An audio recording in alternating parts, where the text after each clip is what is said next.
Hey guys, it's Paige from More Cars, and in today's episode, we're going to talk about the 2024 Chevrolet Corvette E-Ray. So people have clamored for an all-wheel drive Corvette for decades. Sure, those voices largely belong to boomers who want to drive their cars in the snow, but the sentiment still carries. Now conveniently, the auto industry's electric revolution combines with the CA team's understanding that all-wheel drive would be a logical way to achieve another performance push for the first mid-engine Corvette. Chevy also hopes the first hybrid Corvette will begin warming public perception to the idea of a fully electric vehicle eventually coming out of the nameplate's Bowling Green, Kentucky assembly plant. Thus, per more trend, designed to be equally at home on roads and racetracks, the 2024 Corvette E-Ray's split personality comes courtesy of an enticing mix. It uses a standard string race chassis and engine along with the Z06 wider bodywork and a wheel tire package. The Z06 massive Brembo carbon ceramic brakes are also standard, as are Chevy's latest generation of magnetic ride control and Michelin Pilot Sport all-season tires. It's not the hybrid you likely expect, but according to the Corvette team, the biggest misconception when it comes to the E-Ray relates to what purpose its electrification serves. Instead of employing an electric motor to minimize fuel use, like most traditional hybrids, the E-Ray instead uses its motor primarily to increase performance. The 6.2-liter V8 engine handles the majority of propulsion duties, unless electric driving is commanded by one of the two EV drive modes. At no point in the course of normal operation does the car rely solely on electric propulsion, and no, it's not a plug-in as well. Instead, the E-Ray uses its high-voltage lithium-ion batteries to power the front wheels. Those batteries are situated instead the structural tunnel that runs through the passenger compartment.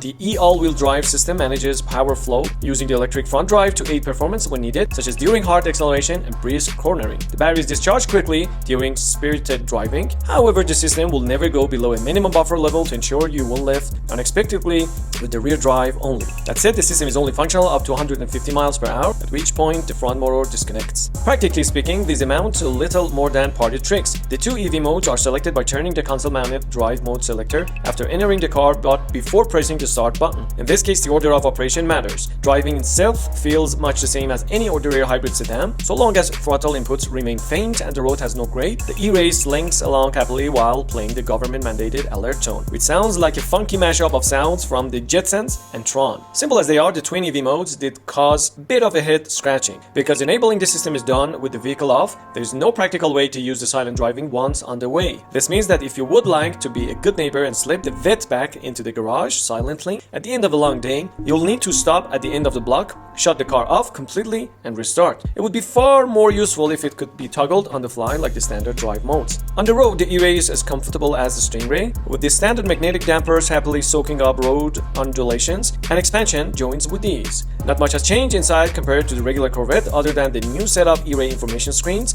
and the Charge Plus button by the driver's right knee that toggles the E all-wheel drive system into battery saving mode. A head-up display is also standard across the E-Ray lineup. Wind and road noise remain, with the car's wide all-season tires increasing the volume over the string ray's narrower rubber. The artificial touch of sci-fi wine added to the interior soundtrack was less than appreciated and eventually had us wondering if our tinnitus was faring up. Interestingly, the interior seemed quieter at highway speeds, with the convertible top retracted in the drop-top model. Our time behind the wheel was greeted by beautiful late summer weather, but Chevy says the E-Ray can be a competent four-season cruiser, even managing snow-covered roads with little drama if the proper tires are fitted. To that end, Michelin will offer a snow tire size for the midi E-Ray wheels. So there are big shoes to fill when anything is touted as the quickest of all time, especially when it's a Corvette. With the manufacturer estimated 0 to 60 time of just 2.5 seconds, the Corvette E-Ray bests its Z06 brethren by 0.1 seconds. That's not insignificant when you consider the Z06 is lighter and more powerful while wearing grippier rubber, and the new model's 10.5 second quarter-mile time is enough to get you in trouble at most tracks tested tonight.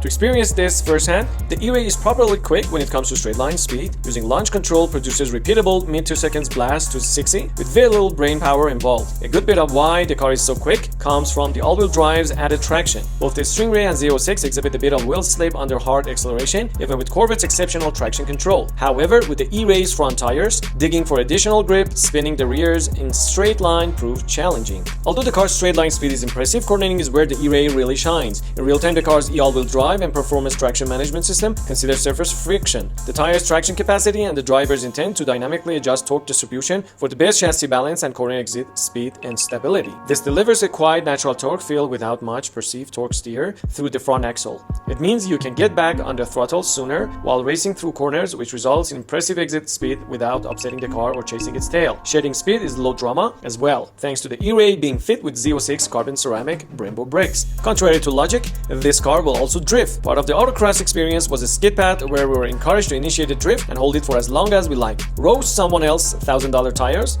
You don't have to ask us twice. Getting the car turning at the right speed and braking the rear tires free of tractions hold is easy part. Once the rear end begins to slide, driver instinct says to apply counter steer while feathering the throttle to maintain the slide. However, the best course of action with the E-Ray is to stay firmly in the throttle and maintain smoke show with small steering corrections. Lifting out of the gas, even the slightest bit allows the front tires to grab and the fun is done. So more or less we're confident in saying this might just be the perfect rear-wheel Corvette. It's a big, bold statement, but it holds true. The car's split personality seamlessly melds the Stingray's high-brake charm and the Z06 brute racetrack performance. The E-Ray is comfortable highway cruiser and performs nearly as well at the track as its racy stablemates. With the starting price less than the Z06, along with the Stingray's gentlemanly grand touring manners, the new E-Ray is a tough proposition to pass up. So this is it, guys, concise and precise as always. If you're a fan of Corvettes, please let us know in the comments. Do you prefer E-Ray, Stingray, or Z06? If you like our videos, please don't forget to subscribe and hit the notification button to all. Stay tuned.